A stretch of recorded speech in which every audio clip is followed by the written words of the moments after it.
Oke, kita lanjutkan materi pada hari ini di perulangan. Nah, teman-teman biasanya sudah familiar ya dengan apa namanya logika perulangan. Biasanya yang terkenal itu ada dua, ada for sama while. Nah, seperti di bahasa pemrograman yang lainnya, Python juga memiliki fungsi for. Bedanya di Python itu for tidak hanya untuk perulangan dengan jumlah finite atau terbatas, tapi melainkan lebih ke fungsi yang dapat melakukan perulangan pada setiap jenis variabel berupa kumpulan atau urutan. Nah, variabel yang dimaksud bisa berupa list, string, atau rank. Di sini kita akan ngetik dulu ya for huruf in. Misal di sini adalah forum asisten seperti itu ya. Forum asisten.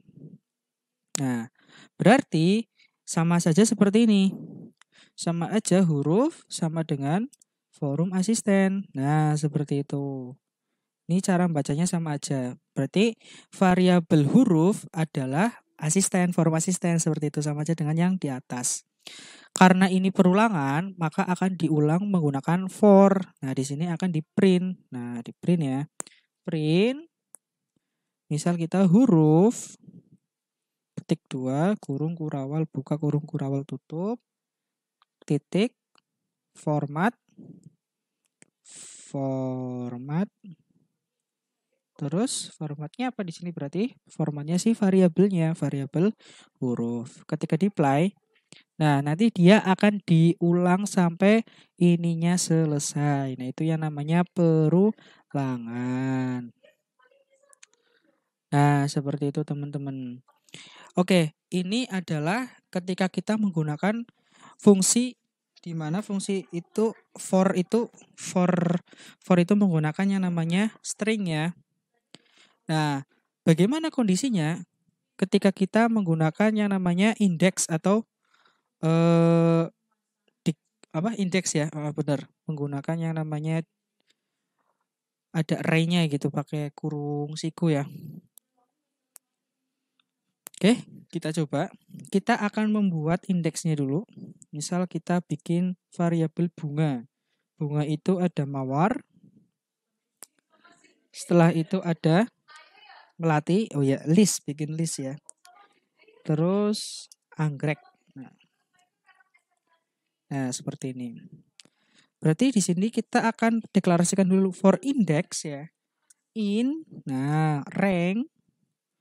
Ranknya apa? Berarti panjang dari flower seperti itu. Flower. Maka ngapain? Nah, di sini dia akan ngeprint nih. Ngeprint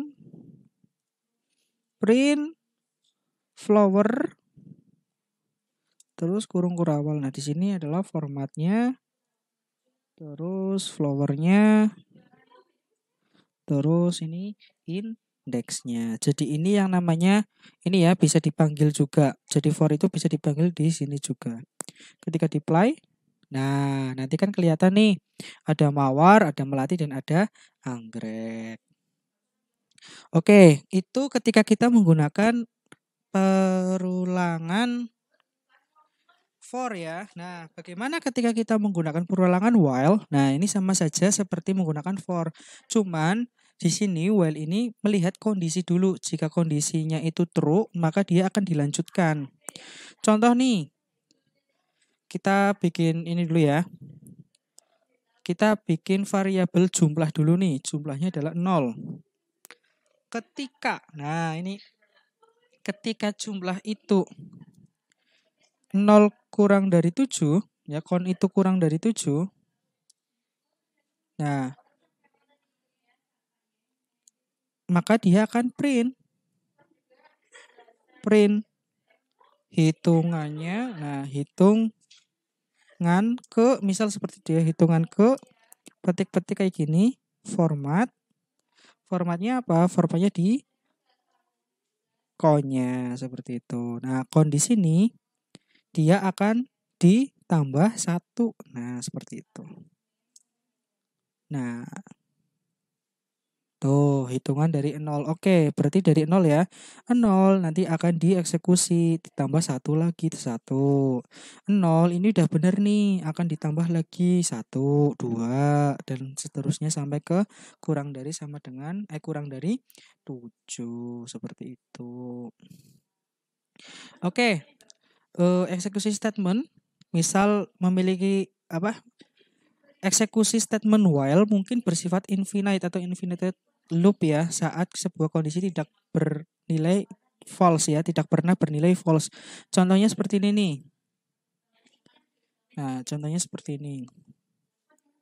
Ini saya kasih komentar dulu. Contohnya seperti ini. Nah, di sini kan var itu 1. Ketika var sama dengan 1, dia akan masukkan angka dan dua-duanya seperti ini. Ketika di apply, nah, ini 8. Ini 8. Ini 8. Nah, dia nggak akan berhenti-berhenti. Karena apa? Variabel yang di sini dia bernilai true. Dan ini kondisinya juga adalah true seperti itu. Jadi kita harus dihentikan dengan kontrol C seperti itu. Nah, ini kita biasanya dulu itu kan kalau di bahasa pemrograman yang lain bikinnya namanya bintang kebalik ya. Kalau yang dulu modelnya itu kayak gini. Print terus dikopas lagi. Kopas lagi. Nah, terus gini. Hapus 1. Gini. Hapus lagi. Gini, hapus lagi sampai ke seperti ini ya biasanya ya dulu ya kalau misalnya memang udah nyerah banget bikinnya gimana seperti itu. Nah, teman-teman lebih lebih ringkas ya dengan menggunakan yang namanya for. Nah, perulangan bertingkat ya. Contohnya nih, kita bikin dulu nih untuk variabel i di dalam rank, berarti kan ranknya berapa? Ranknya tadi 0 sampai 5 bintang ya. Nah, setelah itu kita deklarasikan lagi for j in rank ya.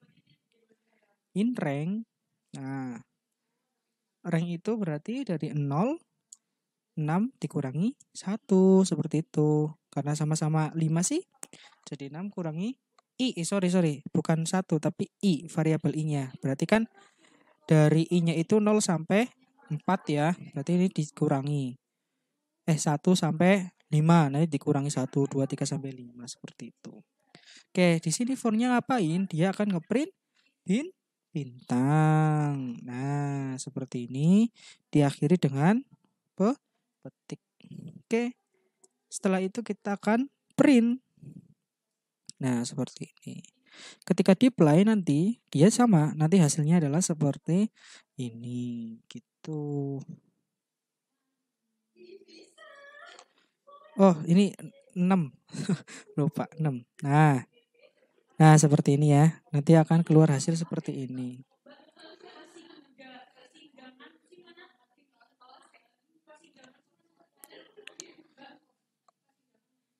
Nah, nanti teman-teman bisa belajar tentang break, continue, dan else setelah for. Nah, teman-teman bisa mencobanya melihat di bagian modul. Silakan dipelajari ya teman-teman.